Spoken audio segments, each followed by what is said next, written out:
नमस्कार दोस्तों, आज एक बहुत ख़ास दिन है। आज देश के पहले शिक्षा मंत्री मौलाना अबुल कलाम आज़ाद की जयंती भी है और आज के दिन को शिक्षा दिवस, राष्ट्रीय शिक्षा दिवस के रूप में मनाया जाता है। तो इससे बेहतर कोई दिन नहीं हो सकता था कि NSUI अपना एक अभियान, राष्ट्रीय व्यापी अभियान शुरू करे और वो आज अभियान शुरू करने के लिए आपके बीच में हैं। और मैं सबसे पहले अनुरोध करूंगा NSUI के राष्ट्रीय अध्यक्ष नीरज कुंदन जी से कि सबसे पहले, और सभी साथियों से कि सबसे पहले वो पोस्टर के द्वारा इसको अभियान को लॉन्च करें, उसके बाद वो अपनी बात कहेंगे।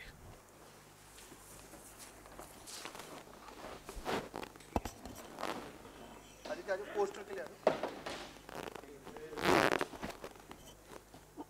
ये पकड़ लो, एक सुनिए लो।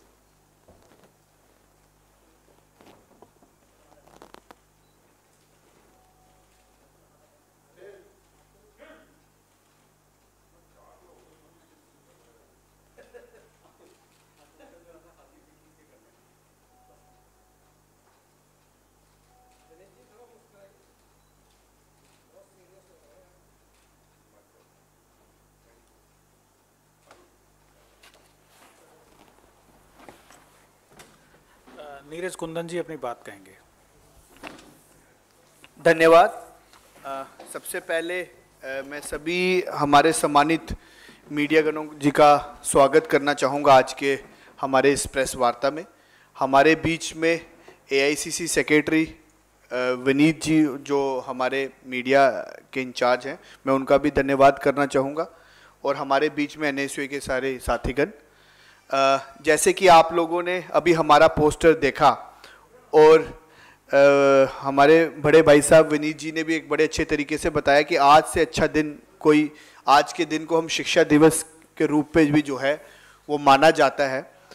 तो आज के ही दिन जो हमारा एक राष्ट्रीय कार्यक्रम जो NSUI ने आज यहाँ पे दिल्ली से लॉन्च किया है, जो पूरे देश भर में हम जो है इस कार्यक्रम के तहत जो है हम कार्यक्रम करेंगे। इसमें हम जो है छात्रों के बीच में जाएंगे, डिफरेंट तरीके के कार्यक्रम रहेंगे, वो चाहे स्टूडेंट इंटरेक्शन प्रोग्राम्स रहेंगे, उसमें हमारा सिग्नेचर कैंपेन्स इसमें हमारे इंक्लूडेड हैं, और लास्ट में हम जो है हर एक प्रदेश में जो है भाजपा की सरकार जहाँ पर है वहाँ पे घेराव करेंगे सरकार का, और अंत में इस कार्यक्रम का जो समापन जो है वो जो दिल्ली में गूंगी बहरी सरकार जो यहाँ पे सोई हुई है, प्रधानमंत्री जी जिसको लीड कर रहे हैं, उनके खिलाफ यहाँ पे जो है प्रदर्शन करेंगे। हमारे इस कार्यक्रम का नाम शिक्षा बचाओ देश बचाओ है, जो आप लोगों ने पोस्टर में बड़े अच्छे तरीके से देखा भी होगा। और इसमें 5 मुख्य मुद्दे जो हैं वो हमने इस कार्यक्रम में रखे हैं, और जो मुद्दे छात्रों के मुद्दे हैं आज के इस दौर पे, जो सबसे पहला मुद्दा है वो जिस तरीके से शिक्षा और सरकारी जो उपकरण हैं उनका निजीकरण जो ये सरकार कर रही है। आप लोग देख रहे हैं कि निजीकरण करने से आज जिस तरीके से कांग्रेस पार्टी ने 60-70 सालों में जिन संसाधनों को बड़ी मेहनत से बनाया था, और ना केवल कांग्रेस पार्टी ने, इस देश के एक एक व्यक्ति ने बनाया था, उसमें हर एक व्यक्ति का योगदान था उन सरकारी संसाधनों को बनाने में।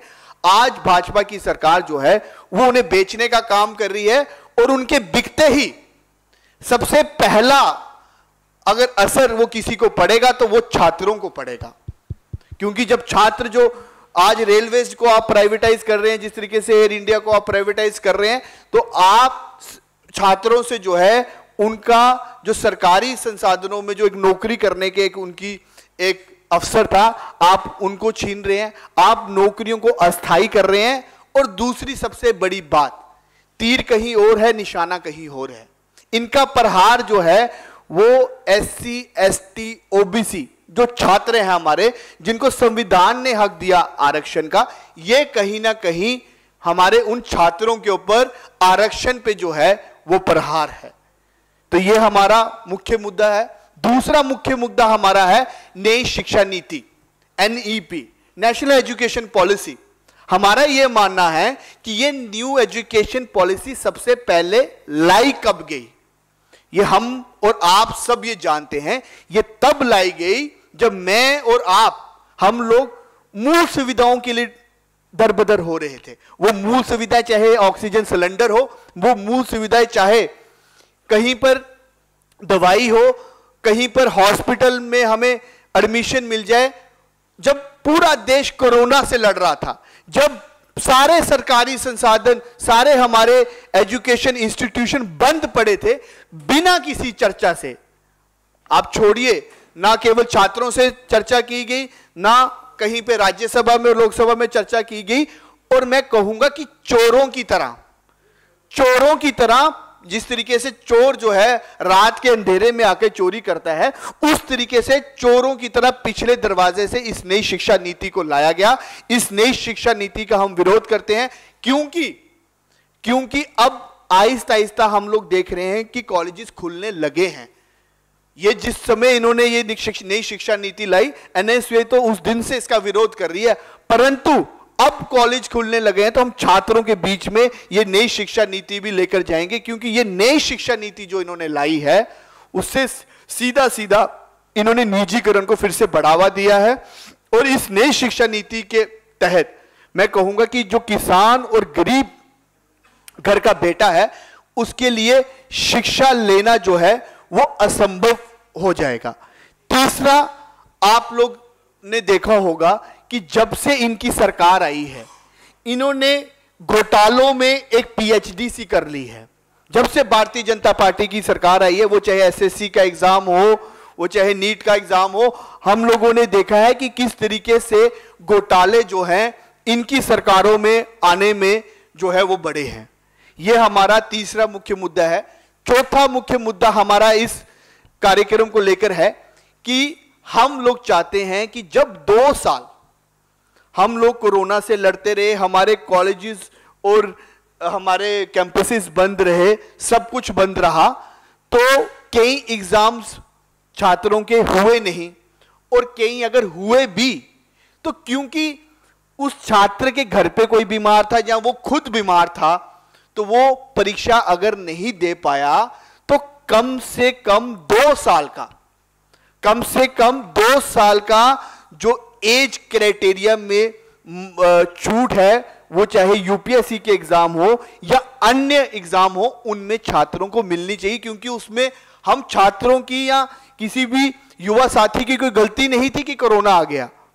आज जिसकी जो यूपीएससी उस समय नहीं दे पाया क्योंकि कोरोना था 2 सालों में, उनकी एज लिमिट जो है वो क्रॉस कर चुकी है। तो सरकार को इसके ऊपर जो है वो सोचना चाहिए, और इसमें मिनिमम 2 साल का जो एज रिलैक्सेशन है वो हर एक कॉम्पिटिटिव एग्जाम में जो है वो देना चाहिए। ये एनएसयूआई की हमारी चौथी मांग है। और 5वीं तो हम सबको पता है कि 2-2 करोड़ रोजगार देने का वादा जो है इस सरकार ने किया था, क्योंकि हम छात्र संगठन हैं, हम सभी पढ़ते हैं, और पढ़ने के बाद हमारी ये अपेक्षा रहती है कि हमें कहीं ना कहीं रोजगार मिले। और जिस तरीके से जब से ये सरकार आई है, 2-2 करोड़ रोजगार देना बड़ी दूर की बात रही। अनप्लान तरीके से इनका जीएसटी, अनप्लान तरीके से इनकी डीमोनेटाइजेशन जैसी जो स्कीम्स लाई है, करोड़ों रोजगार देने का छीनने का काम, रोजगार छीनने का काम इस वर्तमान की सरकार ने जो है वो किया है। और ये मेरी कोई घर की रिपोर्ट नहीं है, ये इन्हीं की सरकारी रिपोर्ट है कि आजाद भारत में सबसे ज्यादा बेरोजगारी अगर है तो वो आज है। और लास्ट हमारा जो इशू है वो है कि जब से भारतीय जनता पार्टी की सरकार केंद्र में आई है, तब से फेलोशिप और स्कॉलरशिप जो है वो उसमें भारी गिरावट जो है इस सरकार के समय में आई है। निजीकरण को इन्होंने जो है बढ़ावा दिया है। मैं कहूंगा कि 2014 में ही चाहे आईआईटीज हो, एमटेक हो, जो हमारे सरकारी संसाधन थे, जो सरकारों ने इस लहज से बनाए थे कि वहां पे किसान का बेटा पढ़ पाए, वहां गरीब का बेटा पढ़ पाए, ऐसे इंस्टीट्यूशन की फीस जो है वो 4 गुना बढ़ाई गई। और एक आम इंसान के लिए शिक्षा लेना जो है वो असंभव सा जो है इस सरकार ने कर दिया है। तो इन्हीं सभी मुद्दों को लेकर आने वाले समय में एनएसयूआई पूरे देश भर में मुहिम खड़ी करेगी और हमारा यह प्रयास रहेगा कि ये जो गूंगी बहरी सरकार है, जो सत्ता के नशे में बिल्कुल चूर हो चुकी है, जो हमारे मुद्दों को मुद्दा तक समझने में एक चर्चा तक नहीं कर रही, इनकी नींद को तोड़ने का काम जो है वो एनएसयूआई करेगी। इसी को लेते हुए आज की हमारी ये प्रेस कॉन्फ्रेंस थी। और शिक्षा बचाओ देश बचाओ, ये हमारा कार्यक्रम का नाम भी जो आप सोच रहे हैं कि क्योंकि शिक्षा बचेगी तो ही हमारे छात्र बचेंगे, युवा बचेंगे, तो ही हमारा देश बच पाएगा। तो हमारा ये प्रण है कि हम इस अहंकारी सरकार से लड़ेंगे और इस देश में शिक्षा बचाने का काम जो है वो करेंगे। धन्यवाद।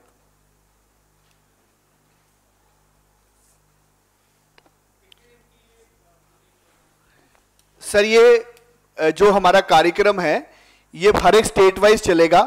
तो ये लगभग हमारा ये टारगेट है कि 2 महीने तक जो है हम पूरे प्रदेशों में इसके सारे कार्यक्रम जो है वो करेंगे और इसका जो लास्ट में जो हमारा कार्यक्रम कंक्लूड होगा वो हम इसको दिल्ली में एक बड़े प्रदर्शन के तौर पे जो है वो करेंगे। देखिए, ऑलरेडी मैं आपकी जानकारी में डालना चाहता हूं कि उन संगठन के साथ हम टच में, हमारा उनके साथ जो है बिल्कुल तालमेल है। और ये मुद्दा भी जो मैंने आपको बताया, ये निकलकर, ये मुद्दा भी वहीं से निकल कर आया है। कांग्रेस पार्टी हो, एनएसयूआई हो, हम उनके मुद्दे के साथ है और उस मुद्दे को अच्छे तरीके से केंद्रीय पटल में हम रखेंगे। इसी के लिए हमने ये कार्यक्रम जो है वो लॉन्च किया है।